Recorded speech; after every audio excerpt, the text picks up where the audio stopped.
Hello, my name is Philip Totaro. I'm the founder and CEO of market research firm IntelStor. Welcome to your weekly dose of truth to power.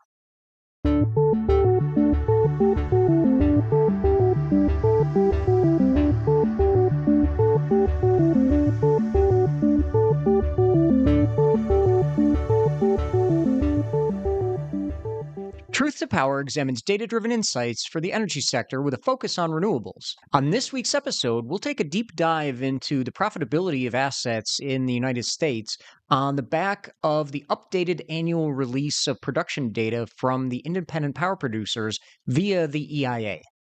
Even though it seems to take considerable time for the Information Administration to publish consolidated numbers, we do look forward to this time of year to help confirm the profitability of assets in the USA. As most of you know, at IntelStor, we like to normalize the figures of net profit through the planned end of asset life to provide a better picture of where each asset owner lies relative to each other. In order to do that, we need production data combined with power purchase contract prices, as well as detailed information about each project site. Now, the US wind energy market is seeing an average of more than $1.13 million per installed megawatt of net profit through the planned end of asset life. That's across all asset owners and all OEMs.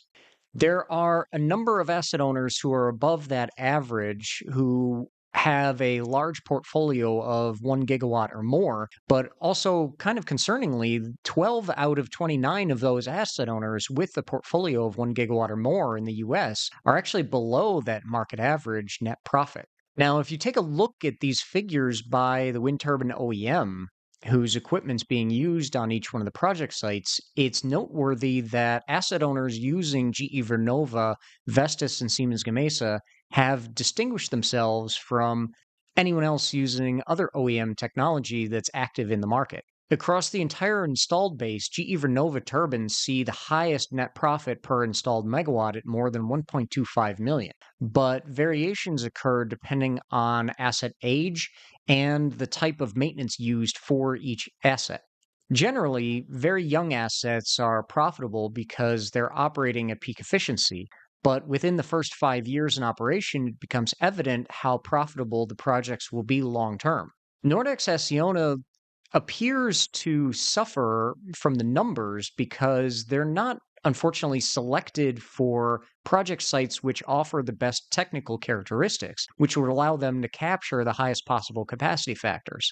But they have the highest net profit per megawatt for the portion of their installed base, which is actually transitioned from OEM maintenance to asset owner self-performed maintenance with just over 2.3 million per installed megawatt. Now, as we've noted in past IntelStor research publications, PPA prices have the greatest influence on asset profitability, with asset availability very close behind. But unfortunately, asset availability figures are not published per turbine or per project, so we use technical performance and production adjusted maintenance cost as a proxy. Looking at technical performance, almost all projects start out in the early part of their asset life by achieving their P50 energy yield. But the pace at which the technical performance of those projects drops off will ultimately indicate the quality of OEM maintenance under the warranty period and whether or not the OEM maintenance is worth the price tag, particularly for asset owners who are dependent on OEM solutions and may not have visibility to independent service providers that could take over maintenance for them. For the installed base in the USA, on average, the asset owners see a drop in performance after just over 10 years. For many OEMs who have a long term maintenance contract in place, they are not able to maintain technical performance up until the time frame of the asset handover to an owner who may self perform maintenance or engage with an ISP. Now, we also want to be able to look at these projects through the lens of the type of maintenance, but we need a way to normalize the maintenance cost per megawatt hour produced in order to ensure that the benchmarking is equivalent across the board. Maintenance costs per project per year is actually reported publicly through quarterly FERC Form 1 filings by the independent power producers. While maintenance costs have certainly increased as turbines have gotten larger, on an absolute basis, the normalized maintenance cost per megawatt hour produced is a more equitable measurement of performance, and it can be broken down by maintenance type. OEMs have shown distinctive patterns over the years, with Siemens Gamesa showing the lowest overall maintenance cost, as well as the slowest degradation of performance over time. That's for asset owners that are using Siemens Gamesa turbines on their project site, not necessarily exclusively Siemens Gamesa maintenance. By contrast, asset owners that have GE Vernova turbines installed, or Vestas or Nordex for that matter, show a more traditional increase in relative maintenance cost over time as the asset technical performance degrades. That shows up as an increase in maintenance cost per megawatt hours produced.